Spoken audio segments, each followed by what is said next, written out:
નમસ્કાર વિદ્યાર્થી મિત્રો, ધોરણ 10 અને 12 વિદ્યાર્થીઓ માટે બોર્ડ પરીક્ષા 2026 હવે પટી ગઈ છે. બધાના વિદ્યાર્થીઓના મનમાં ખાલી એક જ ડાઉટ છે, આપણું રિઝલ્ટ ક્યારે આવશે.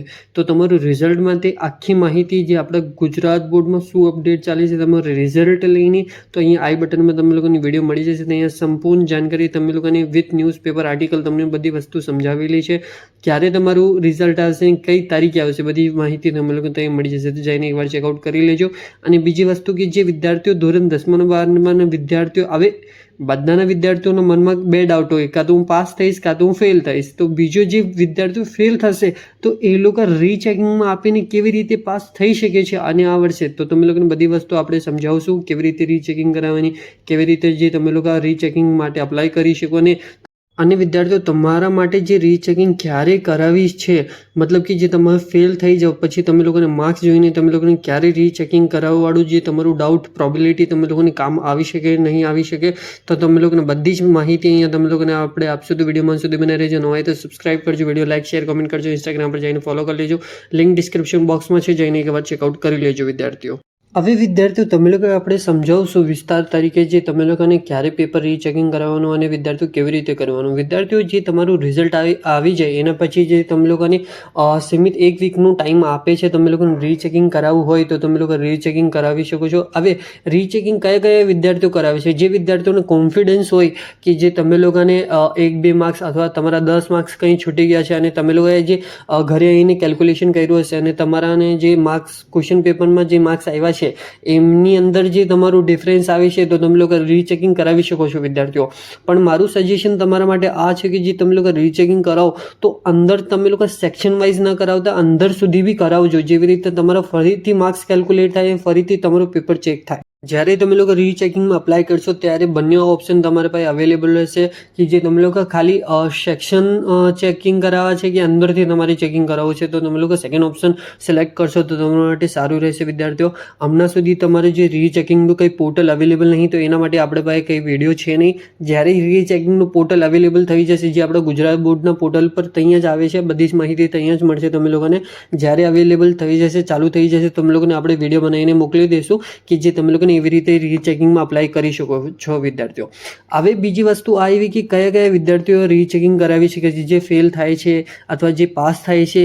જે વિદ્યાર્થીઓ ફેલ થાય છે એ વિદ્યાર્થીઓ માટે આપણે તમે લોકોને સમજાવશું જે એ લોકો રીચેકિંગ કેવી રીતે કરાવી શકે. અને વિદ્યાર્થીઓ તમે લોકો રીચેકિંગ કરાવશો તો ખાલી તમે લોકોને 3 વિષયની અંદર ગ્રેસિંગ માર્ક્સ આપવામાં આવશે અને તમે લોકોને અહીંયા બધું જ આપણે સમજાવશું કે જે તમે લોકો રીચેકિંગ ક્યારે કરી શકો, જે વિદ્યાર્થીઓ ફેલ થાય છે એ વિદ્યાર્થીઓ. હવે વિદ્યાર્થીઓ તમે લોકોને આ વસ્તુ ખબર પડી ગઈ હશે કે જે આપણે પેપર રીચેકિંગ કરાવી શકે છે અને કેવી રીતે કરવાનું, બધી જ વસ્તુ તમે લોકોને આઈડિયા આવી ગયો હશે. હવે વિદ્યાર્થીઓ તમારા માટે ખાસ પોઈન્ટ આ છે વિદ્યાર્થીઓ. હવે વિદ્યાર્થીઓ તમે લોકોને આપણે સમજાવશું કે જે તમે લોકોને ક્યારે પેપર રીચેકિંગમાં આપવાનું રહેશે, જે ધોરણ 10 અને 12 વિદ્યાર્થીઓ છે. કેમ કે અમુક વાર જે વિદ્યાર્થીઓ ફેલ થઈ જાય છે તો એ લોકોને આઈડિયા આવતું જ નહીં કે અમે લોકો રીચેકિંગ કરાવીને પાસ બી થઈ શકે છે વિદ્યાર્થીઓ. તો તમે લોકોને બધી જ માહિતી અહીંયા મળશે વિદ્યાર્થીઓ. પહેલાં જે તમે લોકોને આપણે કોમન વસ્તુ તમે લોકોને સમજાવી દઈશું વિદ્યાર્થીઓ. જે તમારી કોમન વસ્તુ અહીંયા છે, જે તમે લોકો બધા જ વિદ્યાર્થીઓનું 100 માર્ક્સનું પેપર હોય છે વિદ્યાર્થીઓ, એની અંદર જે તમે લોકોને 33 માર્ક્સ લાવવાનો હોય છે વિદ્યાર્થીઓ.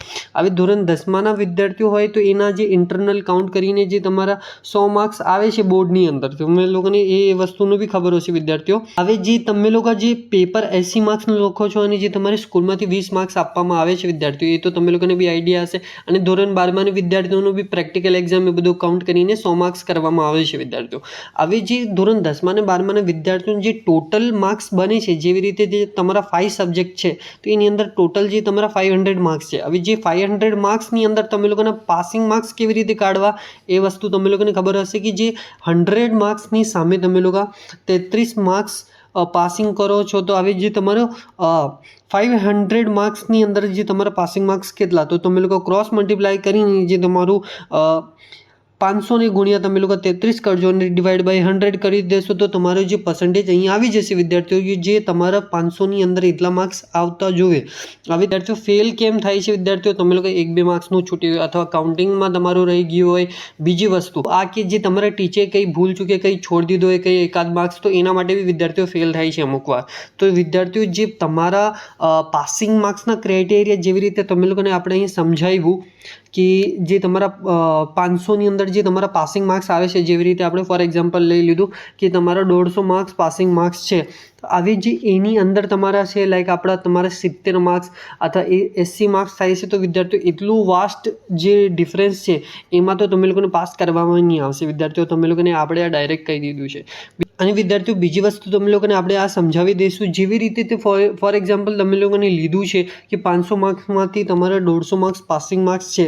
આવી વિદ્યાર્થીઓ તમારા 150 માર્ક્સ પાસિંગ માર્ક્સ છે, તો 150ની આસપાસ તમારા માર્ક્સ રહેવા જોઈએ, લાઈક તમારા 145 અથવા 130 તમારા માર્ક્સ રહેવા જોઈએ. તો તમે લોકોને જે બીજા સબ્જેક્ટમાં 1, 2 અથવા 3 સબ્જેક્ટ વધારે તમે લોકોને 3 વિષયની અંદર ગ્રેસિંગ માર્ક્સ આપી શકે છે ટીચર. આવી 3 વિષયની અંદર આપીને જે તમે લોકોને જેવી રીતે તમારા 130 માર્ક્સ આવ્યા, આવી જે તમે લોકોને 20 માર્ક્સ જોવે છે, તો તમે લોકોને 8 માર્ક્સ કંઈ અહીંયા બીજી જગ્યાએ આપી દેશે, અથવા 5 માર્ક્સ કંઈ બીજી જગ્યાએ આપી દેશે, અથવા તમે લોકોને 4 માર્ક્સ કંઈ બીજી જગ્યાએ આપી દેશે.